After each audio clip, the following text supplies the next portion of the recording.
out of him in camp, where he is now compared to where he was? What'd you like about what he's doing? I definitely think he's improved, and well, I think a lot of it's just he's getting more and more comfortable with what we're doing with our guys. He's been pretty consistent lately, and I think we've talked a lot about just how intelligent he is, and so that helps. But he's done a good job, and like I said, I think he's gotten better and better as he's gotten more and more comfortable getting just back into the offense and working with our personnel, and so that's been good to see. And hopefully he goes over there and plays at a really high level this week. Do your comfortability with him play a role in that as well, since you guys did work together? I think that obviously helped him coming in here because, like we've talked about before, he had a background knowledge of what we do. You know what I mean? And so it's not like he was learning a completely new offense or new language. It was stuff that he knew, things he had reps in. It just been a while. You know what I mean?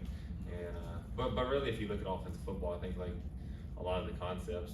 I mean, everyone throws similar concepts. So it's not like he didn't have reps. It's not like Georgia runs a completely different offense than anything that, different concepts. So I think it's, he's played some football, he's had reps, but just getting back, like I said, back in the reps of the way we do it, and seeing our signals and knowing our language and getting used to the guys that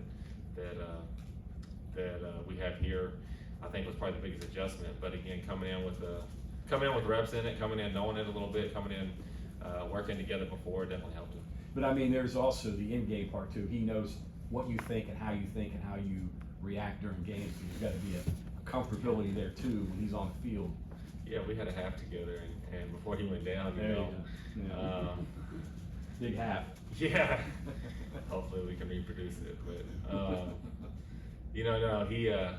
I definitely think that us knowing each other and we did have a spring together there at SC, and then a fall camp and a half of a football game, and so like you said, I think he knew what he was getting into when he came here, and knew it as far as coaching goes, and the way we react, the way we handle things, the way we do things, and so I think that probably that played a decent role in the recruiting process of getting him here, and then once he got here, I think just like I said, having reps built into the offense definitely helped the transition with him. Timing with the receivers since he didn't have the spring with him? I think it's been pretty good. I think that I've probably said this out in here before, but one of his biggest strengths, I think he throws a really catchable deep ball, and that's a throw that can take reps to get used to with new receivers.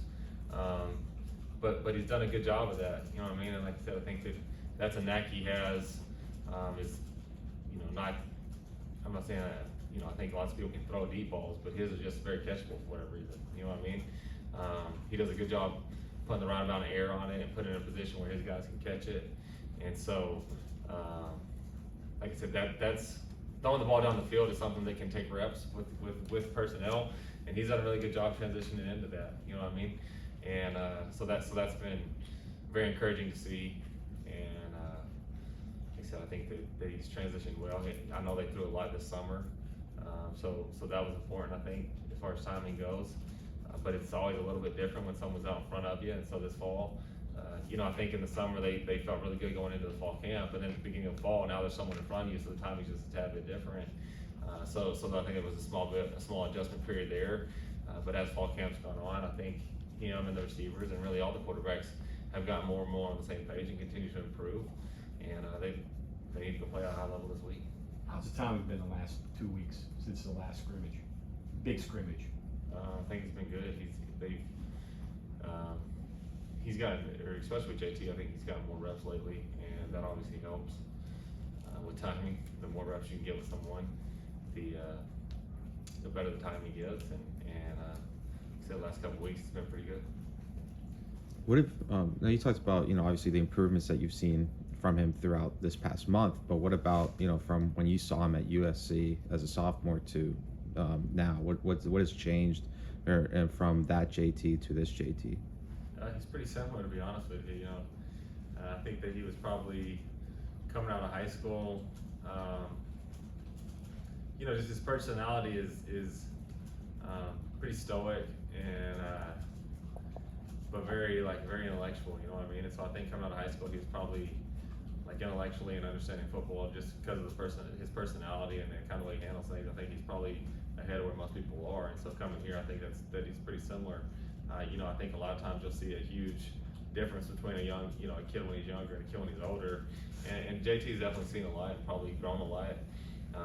He probably understands things a little bit better, but even as a young guy, you know, that was his second year in college, should have been his first. You know, he skipped his senior year of high school, and you know, went to SC for that first year, and then when I got there, it was his second year. He was already, you know, like I said, I think it's just his natural personality to want information. So because of that, understood what was going on, was very intelligent, especially like from a football standpoint, and his personality is very, like I said, he's pretty stoic, and so, you know, he's pretty similar to what he was at SC, to be honest with you. And I think some of it's just kind of, like I said, his personality and kind of where he was as a young guy. So Georgia and SEC football didn't mess him up?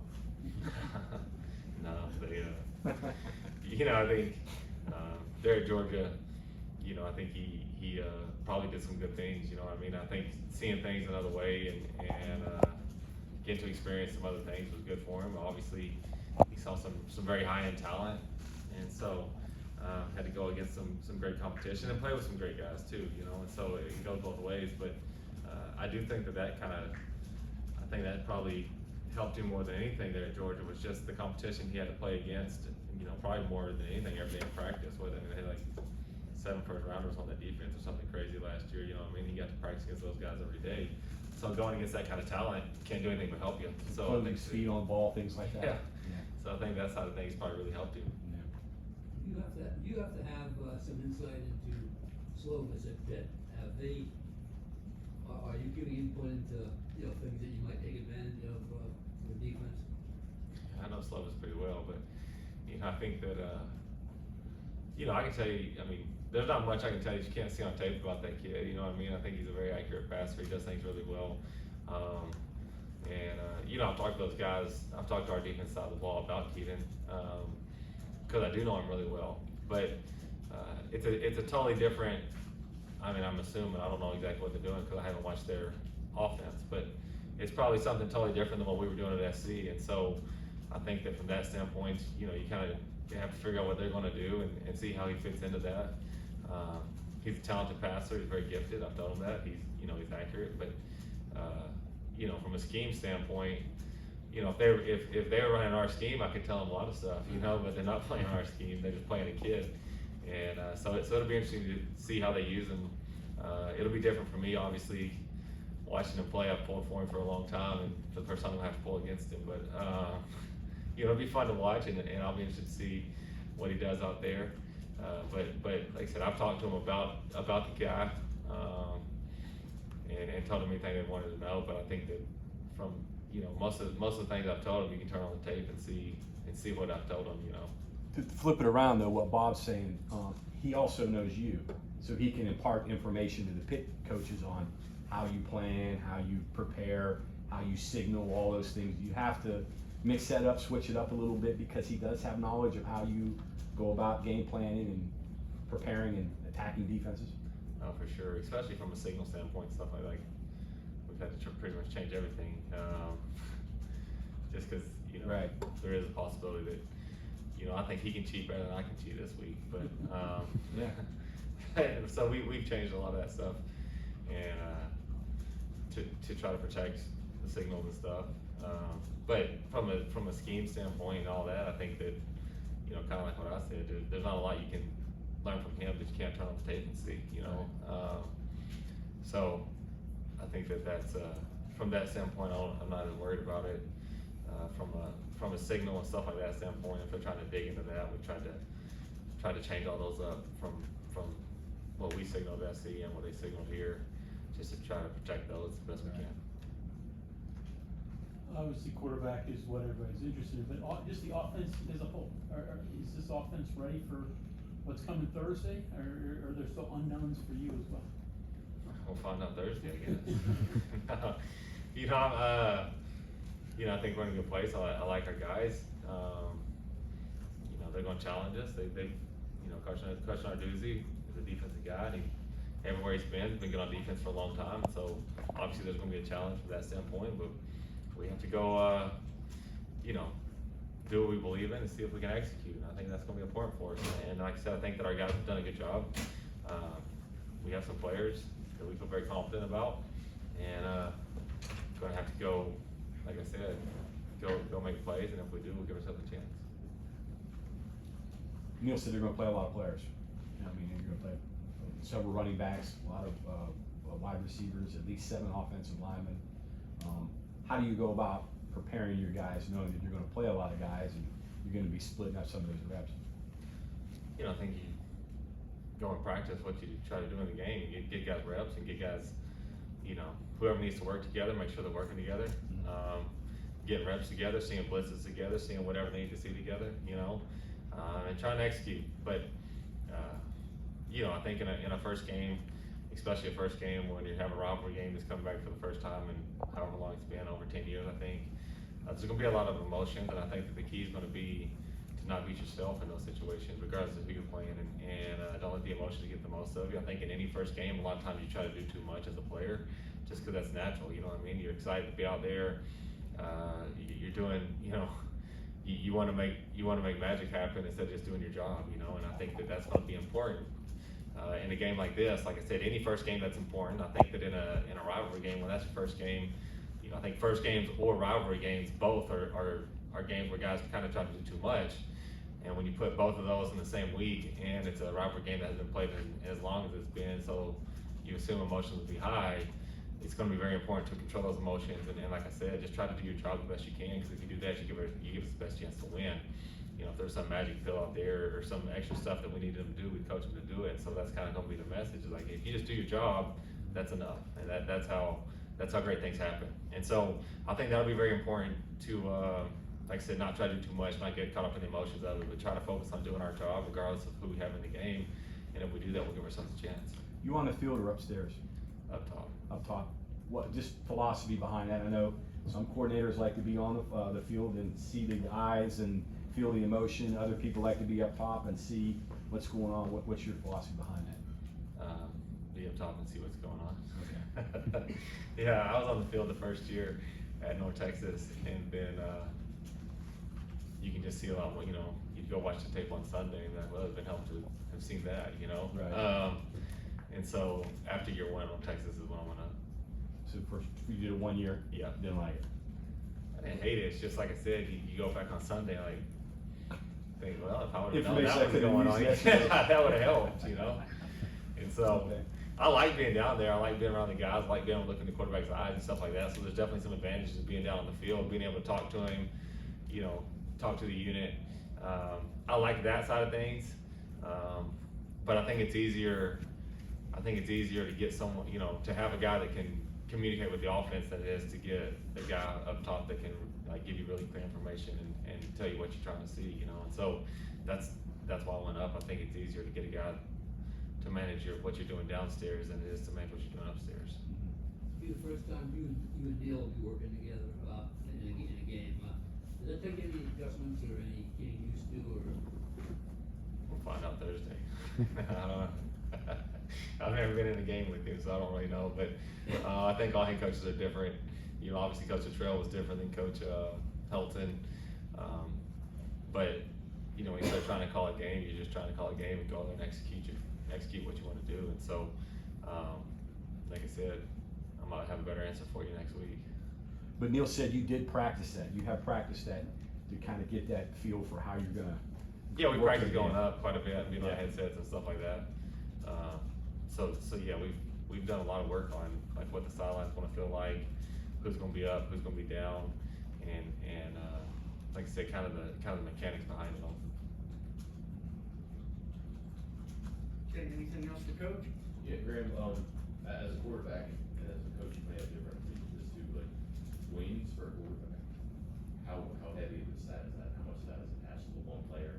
And then for JP's track record winning, I think the intelligence you talked about is probably where you're gonna go with. Is there something about him that kind of yielded to some people? Wins. Yeah. Yeah, I think that wins is how all quarterbacks should be judged. You know, I think that, you know, when people talk about, oh, this guy or that guy, or who's, you know, who's the best quarterback or whatever, like, I think it'd be hard to argue against Tom Brady, you know why? Because he's won. You know what I mean? And like, to me, at the end of the day, that's the quarterback's job, is to win games. And I have one of my favorite sayings is winners win, because that's what winners do. And and at first it's just kind of the same, but if you think about it, like, guys that win usually win in football, and then if you go play basketball, they win in basketball, and if you go play like chess, they win in chess, or like, some people just win. And I think that for quarterbacks, that's really, really important. And I think that when you're evaluating quarterbacks, that's something you have to look at too. And obviously some quarterbacks are gonna come from high school programs that aren't great. And so, like, maybe they didn't win a state championship, but even like Slovis, for instance, his high school was really, really bad before he got there, and they were just average when he was there, but it was a huge improvement from right before he got there. You know, there's a kid, my quarterback at North Texas, Mason Fine, was in a bad program, and then when he was there, they won like 10, 11, and 12 games his last 3 years, you know. And so I think there's something to that, and I think that that's the quarterback's main job, and I think that that's how all quarterbacks are judged. You know, there's lots of guys that can put up great numbers and not win football games. And at the end of the day, your job as a quarterback is to win games, not put up stats. And so, doing whatever it takes to win is important. Like I said, I think that ultimately that's what quarterbacks should be judged by. Good quarterbacks win, and bad ones don't. You know, and so I do think that's important. I think the quarterback plays a large part in that. And JT, you know, if you look at his track record, I think that when you do win, that just kind of becomes the expectation. And so when games get tight or whatever, I think that you find a way to do it. And so I think coming from Latter Day, coming from a program that winning's the expectation, obviously probably helped at a young age. I mean, he played in from what I understand, that was before I was out there, but in a good youth league out there where they won, then go to Latter Day and they win. Went to a winning program in SC, but didn't play there long, and then went to Georgia and has been around a lot, winning a lot. And so when that's the case, I think it helps. When I think everyone matters, but quarterback in particular, that's a big deal. Okay, thanks, Coach. Yes, sir. Appreciate it.